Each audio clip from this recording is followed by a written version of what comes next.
الملح على الصابون السائل. هتقولي لي الملح الطعام، هقول لك ايوه ملح الطعام. عمري ما تخيلت ان كله يطلع ده من ملح الطعام على الصابون السائل.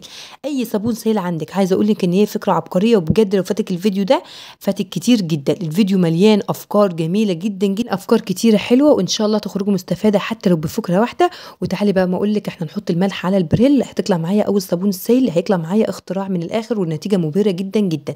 تعالي بس معايا نشوف الافكار. بس قبل ما نبدا، يا ريت لو اول مره بتشوفيني تشتركي في القناه، كلمه اشتراك تحت الفيديو على طول، تنوريني في قناتي.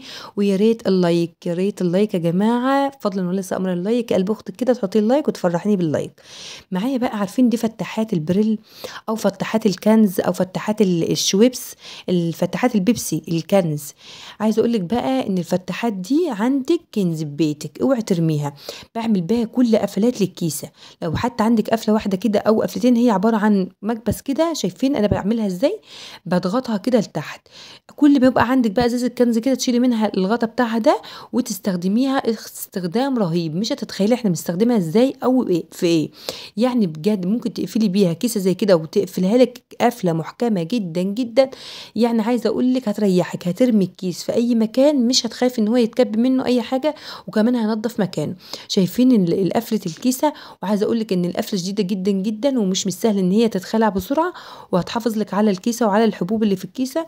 في اي كيسه ممكن تعمليها في كيسه ملح او كيسه شاي. لو ما انت ما عندكيش بقى الفتحات دي، تعال ما اقولك على طريقه تاني.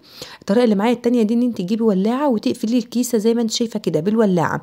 على فكره الفيديو مليان افكار كتيره حلوه جدا جدا، وبجد ان شاء الله تخرجوا مستفاده منه حتى لو بفكره واحده بس. يا ريت تقولي لي انت بتتابعيني من انهي بلد عشان ارحب بيكي في القناه، وبرحب بكل حبايبي اللي في الجزائر وكل حبايبي اللي في دبي، والناس الحلوه اللي بتبعت لي رسائل حلوه، وكل اهل مصر طبعا اخواتي وحبايبي. انا برحب بيكم جدا جدا على الرسائل الجميله اللي انتوا بتبعتوها لي. دي قلم، وطبعا لما تبقى الاستيكه بتخلص بتعمل مشكله مع الاطفال. هجيب شمع زي ما انت شايفه كده، واسيح والف عليها الشمع بتاع لو ما عندكيش المسدس ممكن تسيحيه على نار البوتاجاز او بولاعه كده، تسيحي حته شمع وتلف على الاستيكه كده. عايزه اقولك انت مش عملتي بقى غطا كده عادي، لا انت عملتي استيكه تانية. يعني احنا هنجرب دلوقتي تجربه كمان معاكم. تجربه ان انا هشخبط كده في كراسه، اجيب كراسه كده فاضيه اشخبط فيها.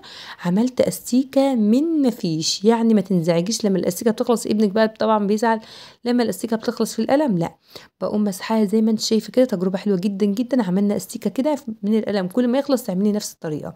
تعالى ما اقولك بقى فكره جميله جدا، وكانت دايما مشكلتي في الحياه ان الحلقان بتاعتي البتاع بتاعتها بتضيع. المكبس بتاعها اللي بيبقى من ورا ده بيضيع. دي دايما كانت مشكلتي. بصوا اختراع بقى، شمعة كده قمت مسيحاها، وقمت حطاها كده حته على الرخامه. سيحت حته كده بسيطه كده من الشمع، وقمت اول ما نشفت كده شويه وهي طريه كده، قمت عامله لها بقى خرم كده بابره، او تعملي لها بنفس الحلق بتاعك، وتقومي ضغط عليها كده. عايزه اقول لك بقى مكبس رهيب او قفل فظيع، فكره فظيعه جدا جدا. وكمان هتبقى شديده قوي في قفلتها، مش هتسيب تاني، وكمان هتحافظ لك على الحلق. تعال نشوف الفكره الاساسيه بتاعتنا بقى. الفكره الاساسيه بتاعتنا اختراع كوبايه من الصابون السائل، اي نوع صابون سائل عندك، ومعلقه من ملح الطعام. هقولك النتيجة هتنبهري فعلا فعلا بيها، وكمان عن تجربة هتجربيها وتكتبي لي في التعليقات ان هي طلعت معاكي ناجحة 100%. تجيبي كوباية صابون سائل ومعلقة من ملح الطعام، ملح خشن او ملح ناعم، بس يستحسن يكون ناعم عشان يدوب معايا بسرعة، عشان انا حابة ادوب الملح كويس قوي في الصابون السائل. طبعا لون الصابون السائل مغير تماما. ويعني اقول لك جزيئات الملح دي رهيبه. ومعلقه من الكربونات الصوديوم او معلقه من البيكنج باودر بتاع الكيك بتاع الحلويات، وتدوبيهم كويس قوي قوي قوي. وكوبايه ميه، وتضيفيهم كوبايه ميه يعني قد الفيبه او البريل او المسحوق اللي انت بتعمليه. انا بستخدم البريل في تنظيف الحاجات او اي حاجه، بستخدم بريل السائل اللي بيتباع بالكيلو ده او باللتر.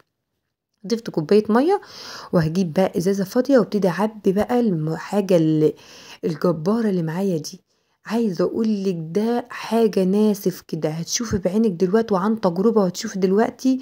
بجد انا ما كنتش مصدقه، انبهرت بالنتيجه فعلا ان الملح يعمل معايا كل ده. مليت الازازه، مش هتشتري منظف من بره تاني. وتعالي بقى شوفي بقى السحر اللي هيعمل معايا. هقوم واخداه كده على البوتاجاز، وكمان هجرب حله محروقه والدهون ماسكه فيها جدا جدا جدا، وكمان هتشيل كل الحروق اللي بتبقى في الحله اللي بقالها سنين، وكمان اتساخات البوتاجاز. شايفين البوتاجاز؟ كمان البوتاجاز شلت اللي عليه كله، وكل الاتساخات اللي كانت عليه. عايزه اقول لك معجزه، معجزه فعلا معجزه. مسافه ما تحطيه كده وتمسحي، بس مش هعمل بسلك كمان. يعني انا كنت هجرب دلوقتي بسلكه ناعمه كده معاكم، ومسافه ما حطيته على البوتاجاز انا حسيت ان الدهون والاتساخات كلها بتشال زي الهوا في ايديا. يعني انا حبيت قمت راكنه السلكه دي، هركنها الوقت على جنب، اقوم راكنها على جنب، واقوم جايبه فوطه، واقوم جربه كده مسحه، بس مسحه كده بسيطه. عايزه اقول لك سحر، يعني سحر فعلا سحر. مسافه ما مسحت كده بالفوطه، كمان التصوير ما جابهاش، مسافه ما مسحت بالفوطه عايزه اقول لك لمعان رهيب. يعني ركنت السلكه كده على جنب، وابتديت امسح بس بالفوطه كده، لقيت البوتاجاز بيبرق. حبيت اصور تكمله الفيديو بتاعت البوتاجاز دي عشان يكون الشباك منور بتاع المطبخ، واوريكم نظافه البوتاجاز، لان التصوير كان ضلمه بالليل، فحبيت اصور كمل الفيديو الصبح. عايزه اقول لك بقى بجد يعني انبهرت بالبوتاجاز ونظافته بالملح. الملح فتت كل الدهون. يعني عايزه اقول لك الملح فيه جزيئات رهيبه بتفتت الدهون وتنضف نظافه رهيبه. على فكره تابع الفيديو للنهايه عشان في جزء مهم جدا في اخر الفيديو هتنبهري بيه. وكمان عايزه اوريك نظافه البوتاجاز. البوتاجاز بيلمع بيلمع فعلا، رجع جديد من تاني، بحاجات بسيطه بدون منظفات بتشتريها من بره، بمنظفات كده من البيت بشويه ملح وشويه بريل، ونضفي بوتاجازك ومطبخك وحيطانك. وعايزه اقول لك هينضف كل حاجه معاكي بكل سهوله، ومش هيصعب عليكي حاجه. تعالي نشوف بقى الحله معانا، ودي المعجزه بقى. دهون، اتساخات، حروق. عايزه اقول لك الزيوت اللي فيها اللي ماسكه في الحله دي، او الشحوم اللي ماسكه فيها دي، صعب ان هي تنضف. ما كنتش متوقعه ان هي هتنضف معايا. مسافه ما حطيت المكون او السحر اللي احنا عملناه مع بعض ده، الملح مع البريل مع الكربونات، عايزه اقول لك ان انا مسافه ما كنت بلف السلكه كده على الحله بتطلع معايا بكل سهوله بسهوله. يعني عايزه اقول لك ان الدهون يعني صعب جدا ان انت تنضفيها. سلكه ناعمه كده، وابتديت الف كده واجيب الحاجات الفراغات اللي بين النص دي بكل سهوله. صدقوني كانت بتطلع معايا زي السحر. ركنتها 10 دقايق كده، وابتديت اجيب السلك. شايفين الصدى وشايفين الدهون؟ هتشوفوا الحلة دي في اخر الفيديو هتنبهروا بالنتيجة. يا ريت لايك حلو ممكن يفرحني، يا ريت لايك حلو ممكن يفرحني عشان اتشجع واعمل لكم فيديوهات اكتر واكتر. وكمان يا ريت تقولي لي بتتابعيني من انهي بلد، وتعوركي بقى لمعان الحلة ونظافة الحلة. وبجد يعني انا كل ما اكون بلاقي حتة كده مش نظيفة فيها، اجيب السلكة واغسلها كده زي ما انت شايفة. حاجة كده سحر. شايفين؟ ما كنتش متوقعة النتيجة بجد رهيبة، يعني معجزة. انا شفت الفيديو ده من فيديوهات اجنبية على الفيس، وفعلا النتيجة مبهرة جدا. حبيت اجرب لكم التجربة، فعلا تجربة ناجحة 100%.